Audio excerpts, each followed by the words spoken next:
ನಮಸ್ತೆ. ಇವತ್ತು ನಾನು ಹಸುವಿನ ಹಾಲಿಂದ ಗಿಣ್ಣು ಮಾಡ್ತಾಯಿದ್ದೀನಿ. ಇದಕ್ಕೆ ಒಂದು ದಿವಸ ಹಾಲನ್ನ ಇಟ್ಟು ಒಂದುಂಡೆ ಬೆಲ್ಲ ಹಾಕಿ ಇಟ್ಟಿರಬೇಕು. ಒಂದು ದಿವಸ ಆದಮೇಲೆ ಈ ರೀತಿ ಇರುತ್ತೆ. ಇದು ಒಡೆದಿರಲ್ಲ, ಆ ಥರ ಇರುತ್ತೆ. ಅದನ್ನು ನೀಟಲ್ಲಿ ಕೈಯಲ್ಲೇ ಕಿವುಚ್ತಾ ಇದ್ದೀನಿ. ನೀವು ಬೇಕಾದರೆ ಮಿಕ್ಸಿಗೆ ಬೇಕಾದ್ರೂ ಹಾಕ್ಬೋದು. ನೀಟಾಗಿ ಈ ಥರ ಎಲ್ಲ ಮಿಕ್ಸ್ ಆದಮೇಲೆ ಒಲೆ ಮೇಲೆ ಇಟ್ಟಿದ್ದೀನಿ ನೋಡಿ. ಇದನ್ನು ಕೈ ಬಿಡ್ದಲೇ ಈ ರೀತಿ ಅದು ಕುದಿ ಬರೋವರೆಗೂ ಕೈ ಆಡಿಸ್ತಾನೆ ಇರಬೇಕು. ಆ ಥರ ಮಾಡೋದ್ರಿಂದ ನೀಟಾಗಿ ಅದೆಲ್ಲ ಕರಗಿ ಹಾಲು ಥರನೇ ಆಗುತ್ತೆ. ಕೈ ಬಿಡ್ದೇ ಕೈ ಆಡಿಸ್ತಾನೆ ಇರಬೇಕು.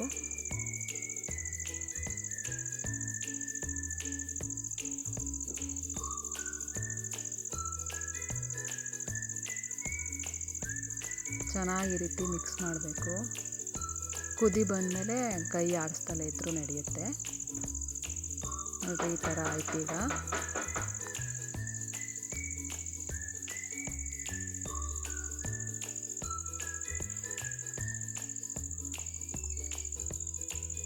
ಇದು ಚೆನ್ನಾಗಿ ಕುದಿ ಬಂದಮೇಲೆ ಈ ರೀತಿ ಇರುತ್ತೆ. ಅದ್ರ ಕಲರೆಲ್ಲ ಚೇಂಜ್ ಆಗುತ್ತೆ.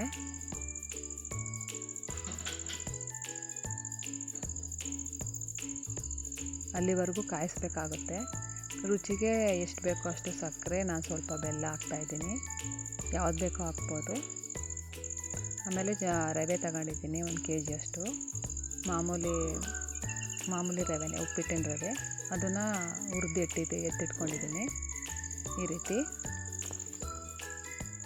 ಆಮೇಲೆ ಸ್ವಲ್ಪ ಕಡಲೆ ಬೀಜ ಹುರಿದು ಎತ್ತಿಟ್ಕೊಂಡಿದ್ದೀನಿ. ಇದು ಸ್ವಲ್ಪ ಅವಲಕ್ಕಿ, ಆಮೇಲೆ ಕೊಬ್ಬರಿ ತುರಿದು ಇಕ್ಕಿದ್ದೀನಿ. ಇವಾಗ ನೋಡಿ, ಆ ಸಕ್ಕರೆನೂ ಬೆಲ್ಲ ಹಾಕಿದ್ಮೇಲೆ ಸ್ವಲ್ಪ ಒಂದು 1/2 hour ಆದರೂ ಕುದಿಸ್ಬೇಕು. ಅದು ಚೆನ್ನಾಗಿ ಮಿಕ್ಸ್ ಆಗೋವರೆಗೂ. ಕಲರ್ ಚೇಂಜ್ ಆಗುತ್ತೆ ಈ ರೀತಿ. ಈ ರೀತಿ ಮಿಕ್ಸ್ ಆದಮೇಲೆ ಸ್ವಲ್ಪ ಫಸ್ಟು ಕಡಲೆ ಬೀಜ ಹಾಕ್ತಾಯಿದ್ದೀನಿ. ಆಮೇಲೆ ಅವಲಕ್ಕಿ ಹಾಕ್ತಾಯಿದ್ದೀನಿ. ಇದು ಸ್ವಲ್ಪ ಬೇಯಬೇಕು. ಮಿಕ್ಸ್ ಮಾಡಿ ಬೇಯೋಕ್ಕಿಡಬೇಕು. ಬೆಂದಾದಮೇಲೆ ಕೊಬ್ಬರಿ ಹಾಕ್ತಾಯಿದ್ದೀನಿ.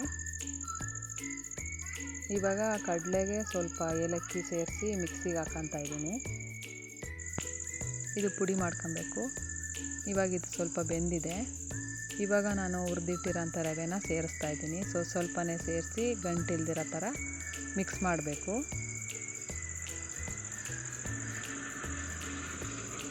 ಈ ರೀತಿ ಸ್ವಲ್ಪನೇ ಹಾಕಬೇಕು, ಮಿಕ್ಸ್ ಮಾಡ್ತಾನೆ ಇರಬೇಕು.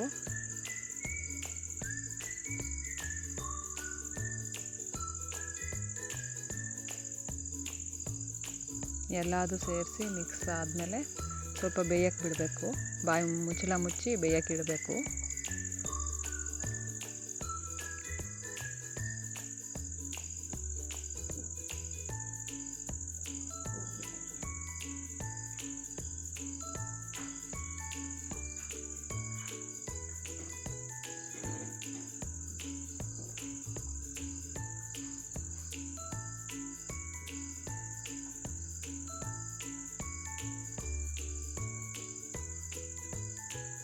ಇದು ಬೆಂದಾದಮೇಲೆ ತಿರುಗಿಸ್ಬೇಕು ಒಂದ್ಸಲ. ಈ ಥರ ಬೆಂದಿರುತ್ತೆ ಇದು. ಇವಾಗ ನಾನು ಪುಡಿ ಮಾಡಿದ್ದೀನಲ್ಲ, ಕಡಲೆ ಮತ್ತು ಏಲಕ್ಕಿ ಪುಡಿ, ಇದನ್ನು ಸ್ವಲ್ಪನೇ ಹಾಕಿ ಸೇರಿಸ್ಬೇಕು. ಆವಾಗ ನಾವು ಎಷ್ಟು ದಿವಸ ಇಟ್ಟರೂ ಹಾಳಾಗಲ್ಲ. ನಿಮಗೆ ಎಷ್ಟು ಬೇಕೋ ಅಷ್ಟು ಸೇರಿಸ್ಕೊಬೇಕು. ನೀಟಾಗಿ ಈ ರೀತಿ ಮಿಕ್ಸ್ ಮಾಡಬೇಕು.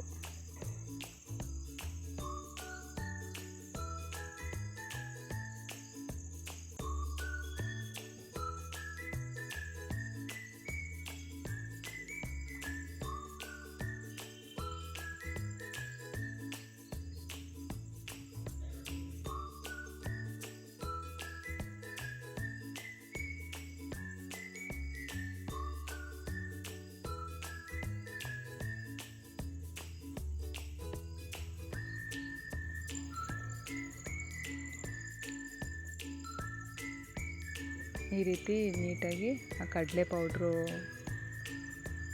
ಮಿಕ್ಸ್ ಆಗೋವರೆಗೂ ತಿರುಗಿಸಿ ಮಿಕ್ಸ್ ಮಾಡಿ ಲೋ ಫ್ಲೇಮಲ್ಲೇ ಬಿಡಬೇಕು.